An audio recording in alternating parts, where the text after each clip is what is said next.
Welcome to this edition of the 2-Minute Fitbit brought to you by Phase 1 Fitness and me, your host, Jerry Bacall. In the last Fitbit, we targeted beginners, so today we'll speak to the advanced weight trainer looking to maximize every minute spent in the gym.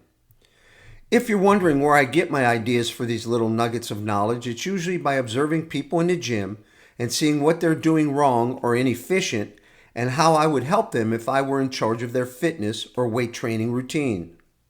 If there's anything I've learned from training with the pros, the ones who make a living at the top levels of weight training, is that it's a game of inches and not miles.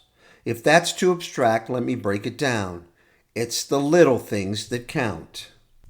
When you do a set of biceps, for instance, and between those sets you're doing some calf work, you're causing blood to flow in opposite directions. Even resting too long in between sets without doing supplemental work allows the blood that you work so hard to get into the muscle to dissipate, causing you to have to do extra work to get it back to the muscle it was already in. If, for instance, you want to increase the intensity of your workout by doing drop sets, the rest in between sets should be at most 5 to 10 seconds, as the blood will begin to flow away from your targeted muscle. So have your weights ready to go, or if you're using machines with pins, have extra pins already set at multiple weights so you can pull the pin and grab the next set as quickly as possible to avoid losing blood flow to the target.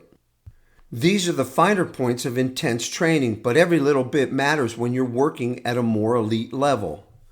So remember, even if you're not training intense enough to worry about keeping blood in the muscle for as long as possible, you should at least not send it in the opposite direction only to have to bring it back for the next set.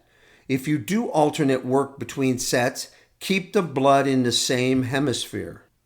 Thanks again for tuning into this edition of the 2-Minute Fitbit brought to you by Phase 1 Fitness. Join us next time when we discuss another interesting topic. Until then, I'm your host, Jerry Bacall, wishing you success, and above all, please stay safe and healthy.